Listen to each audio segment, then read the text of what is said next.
جو لوگ اللہ پر ایمان لائیں، کہیں کہ ہمارا رب اللہ ہے، پھر اس پر جم جائیں، ان پر فرشتوں کا نزول ہوتا ہے، نہ کوئی غم کرو نہ خوف، خوشیاں مناؤ جنت کی جس کا تم سے وعدہ کیا گیا تھا۔ اللہ کی ربوبیت پر اطمینان جب انسان کو ہو جاتا ہے، میرا رب اللہ ہے، ربی اللہ، انسان کے لیے نہ کوئی کھٹکا، نہ کوئی خطرہ، نہ کوئی خوف، نہ کوئی حزن۔ جو کچھ ہو رہا ہے کس کے اذن سے ہو رہا ہے؟ اللہ کے اذن سے۔ اللہ کے اذن کے بغیر پتہ تک نہیں ہلتا۔ یہ کوئی اندھا بہرا مادہ نہیں ہے جس سے مجھے کوئی خوف ہو۔ اندھا بھینسا چلا رہا ہو اس سے تو ڈرنے کا ہر انسان کو ڈرنا چاہیے، نہ معلوم کس کو ٹکر مار دے، لیکن نہیں، اس کائنات کو چلانے والا ایک سمیع و بصیر خدا ہے۔ وہ جو میرا دوست ہے، میرا ولی ہے، اللہ ولی الذین آمنوا یخرجہم من الظلمات الی النور، اللہ اہل ایمان کا ولی ہے، ساتھی ہے، پشت پناہ ہے، مددگار ہے، حمایتی ہے۔ بتائیے جسے یقین ہو جائے کہ اللہ میرا مددگار، اللہ میرا محافظ، اللہ میرا پشت پناہ، اللہ میرا حمایتی، اس کے لیے کوئی خوف ہوگا؟ اسے کوئی ڈر ہوگا؟ میں مثال دیا کرتا ہوں ایک بہت سادہ، پنجاب کے دیہات کی۔ تو بڑا چودھری ہے اور کوئی غریب کسان ہے، اس غریب کسان کے جانوروں کو ہر وقت اندیشہ ہوگا چوری کا، کوئی میری بھینس کھول کر نہ لے جائے، کوئی میرا بیل کھول کر نہ لے جائے۔ لیکن جس کے بارے میں یہ سب کو معلوم ہو کہ وہ جو بڑا چودھری ہے وہ اس کا دوست ہے، اس کی بچیا کو کوئی خوف ہوگا؟ اس کی بھینس پر کوئی ہاتھ ڈالے گا؟ اسے کوئی اندیشہ ہوگا؟ نہیں۔ کیوں؟ کہ وہ بڑا چودھری، بڑا اس کا یہاں کا سردار، جاگیردار، سب کو معلوم ہے وہ میرا دوست ہے، کوئی میرے خلاف اقدام نہیں کر سکتا۔ اس دنیا میں یہ چھوٹی سی بات اگر آپ کے دلی اطمینان اور سکون کا باعث بن سکتی ہے تو ذرا تصور کیجئے۔ میں لفظ تصور استعمال کروں گا صرف اس لیے کہ اس کا ہم جس کو کہتے ہیں ادراک اور شعور کر نہیں سکتے، اگر کے ساتھ کر سکتے۔ اگر یقین ہو کہ اللہ میرا مددگار اور یقین ہو کہ اللہ ہر آن میرے ساتھ ہے، پھر کوئی خوف، کس کا خوف؟ کوئی شے اللہ سے بالا تر ہے؟ کوئی قوت اس سے زیادہ طاقتور ہے؟ کوئی اس کے ارادے کو بدلنے والا ہے؟ کوئی اس کی مشیت کے آڑے آنے والا ہے؟ یہی بات ہے جو حضور نے فرمائی، یہ ایمان کا حاصل ہے لب لباب، کہ دیکھو اچھی طرح اس بات کو ذہن نشین کر لو، اگر تمام انسان مل کر تمہیں کوئی نقصان پہنچانا چاہے نہیں پہنچا سکتے مگر جو کچھ اللہ نے لکھ دیا ہو، اور تمام انسان مل کر تمہیں کوئی نفع پہنچانا چاہے نہیں پہنچا سکتے مگر وہ شے جو اللہ نے طے کر دی۔ آپ پھر میں کہوں گا ذرا طاری کیجئے، اسے فرض کیجئے، اسے سوچئے، اگر اس حدیث پر ہمارا دل ٹھکا ہوا ہو تو کسی سے ڈر ہوگا؟ یہ مجھے نقصان نہ پہنچا دے، یہ میری رپورٹ خراب نہ کر دے، یہ میری انکریمنٹ نہ رکوا دے، یہ میرا یہ نہ بگاڑ دے، یہ میرے یہ نقصان نہ پہنچا دے، اس کا ڈر، اس کا ڈر، اس کا خوف، اس کی خوشامد، اس کے لیے جا کر طرح طرح سے اپنی عزت نفس کو ذلیل کروانا اس کے سامنے۔ یہ سب کچھ کیوں کرتا ہے انسان؟ جب سمجھتا ہے کہ اس کے ہاتھ میں میرا کوئی نفع ہے، اس کے ہاتھ میں میرے لیے کوئی ضرر ہے، یہ مجھے کوئی غضب پہنچا سکتا ہے، یہ مجھے کوئی نقصان پہنچا سکتا ہے، یہ میرا کوئی کام بنا سکتا ہے، یہ میری کوئی ضرورت پوری کر سکتا ہے، اسی کا نام شرک ہے۔ جہاں آپ نے یہ سمجھا کہ غیر اللہ کے اندر کوئی طاقت موجود ہے وہی شرک ہے۔ بتوں سے تجھ کو امید ہے، خدا سے نومیدی، مجھے بتا تو صحیح اور کافری کیا ہے؟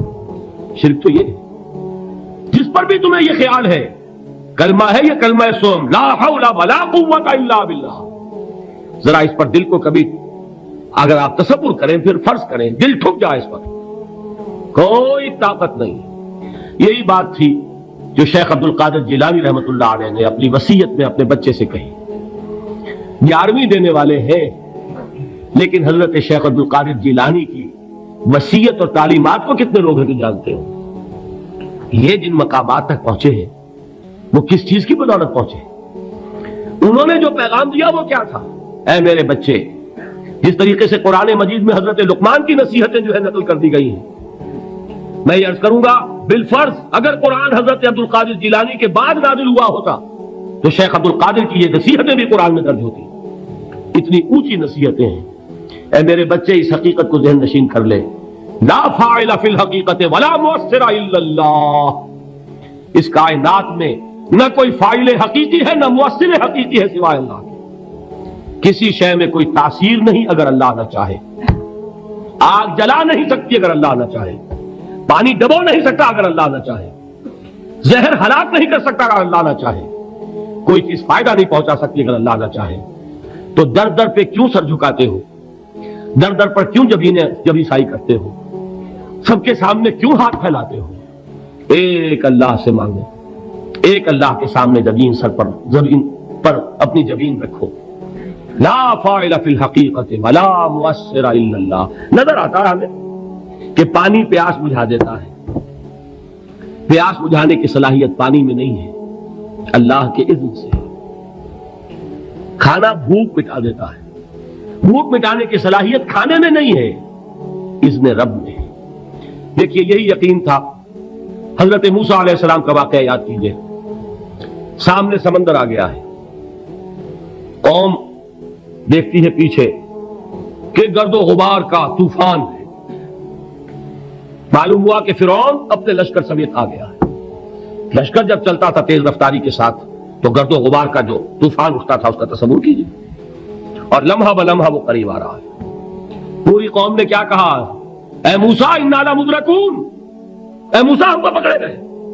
قرآن مجید نے تو یہاں وہ باتیں نہیں لکھی ہیں, لیکن تورات میں یہ درج ہے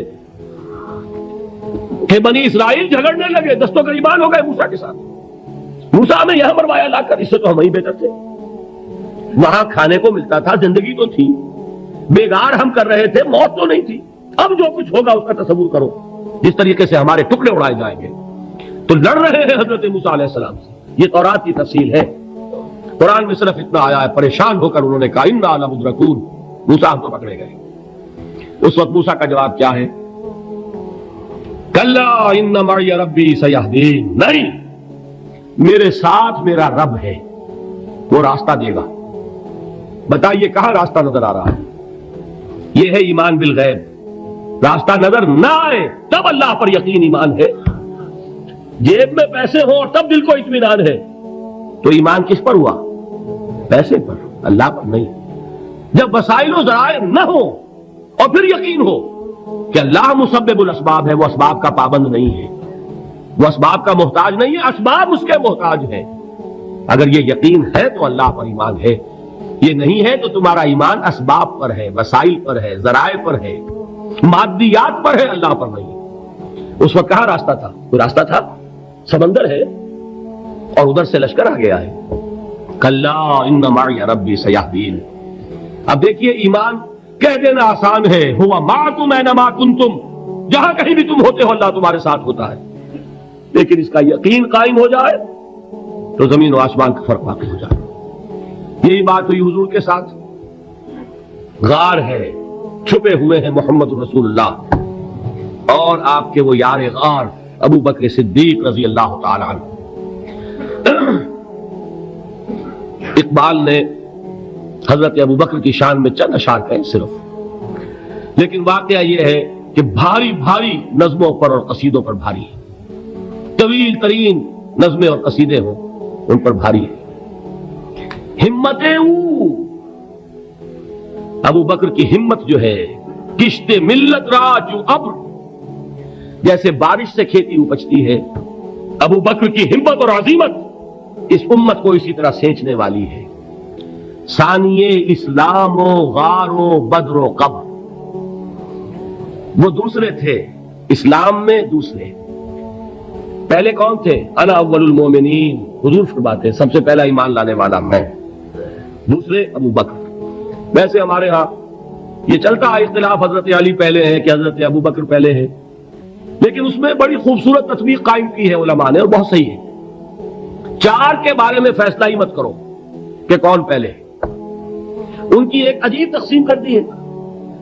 آزاد مردوں میں, بالغ مردوں میں سب سے پہلے ابو بکر, بچوں میں سب سے پہلے علی. خواتین میں سب سے پہلے خدیجہ، اور غلاموں میں سب سے پہلے زید ابن حارثہ۔ بڑی پیاری تقسیم ہے، یہ چاروں ہی پہلے ہیں، ہر ایک کے لیے اولیت ہے۔ اور واقعہ یہ ہے کہ اگر زمانی اعتبار سے تعین ہوگا تو پہلے خدیجۃ الکبریٰ آئیں گی رضی اللہ تعالی عنہ۔ کسی اور سے بات کرنے کی نوبت بعد میں آ سکتی ہے، پہلے تو اہلیہ محترمہ سے بات ہوئی، آتے ہی پہلی وحی ہوئی ہے، ابھی تبلیغ کا حکم نہیں تھا۔ کس کو بتایا واقعہ؟ ابھی اپنی نبوت کی تبلیغ کا تو حکم ہی نہیں آیا۔ واقعہ کس کا ہے؟ وہ خدیجہ کا ہے۔ جب کہا ہے کہ خشیت علی نفسی، مجھے اپنی جان کا اندیشہ ہے، تو کیا جواب دیا خدیجہ نے رضی اللہ تعالی عنہا؟ وہ صدیقۃ الکبریٰ ہے۔ صدیقات جو ہے خواتین، ان میں چوٹی پر خدیجۃ الکبریٰ ہے رضی اللہ تعالی عنہا، اور صدیق جو مرد ہیں ان میں صدیق اکبر ہے ابو بکر صدیق رضی اللہ تعالی عنہ، لیکن صدیقات میں چوٹی پر۔ جب حضور نے فرمایا خشیت علی نفسی، کیا فرمایا، کیا عرض کیا، کیسے تسلی دی؟ نہیں نہیں، اللہ آپ کو ضائع نہیں کرے گا، آپ غریبوں کے ہمدرد ہیں، آپ مساکین کے تکالیف رفع کرنے والے ہیں، آپ بیواؤں کی سرپرستی کرتے ہیں، آپ مسافروں کی خدمت کرتے ہیں، اللہ آپ کو ضائع نہیں کرے گا۔ یہ یقین ہے اس خاتون کے اندر۔ خیر وہ ایک علیحدہ بات ہو جائے گی۔ میرے دل پر حضرت خدیجہ رضی اللہ تعالیٰ عنہ کی شخصیت کا بڑا گہرا نقش ہے، جو وہ کوئی اور یہ وقت اور موقع ہوا تو بیان ہوگا۔ بہرحال اقبال نے ایک مصرے میں جو 4 اولیتیں جمع کر دی ہیں، ہمت او کشت امت را چو ابر، ثانی اسلام و غار و بدر و قبر۔ اسلام میں حضور کے بعد پہلے کون؟ ابو بکر۔ غار میں حضور کے ساتھ کون؟ ابو بکر۔ بدر کی رات اللہ کا رسول سربسجود، وہ جھاڑ، وہ گھاس پھوس کی جو جھوپڑی بنائی گئی تھی، اور وہاں تلوار ننگی لے کر پہرا دینے والا کون؟ ابو بکر۔ اور اس حجرہ عائشہ میں محمد کے بعد سب سے پہلے دفن ہونے والا کون؟ ابو بکر رضی اللہ تعالیٰ عنہ صلی اللہ علیہ وسلم۔ وہ جو معاملہ میں سنا رہا تھا غار ثور کا، حضرت ابو بکر بھی حضور کے خیال سے لرز گئے ہیں۔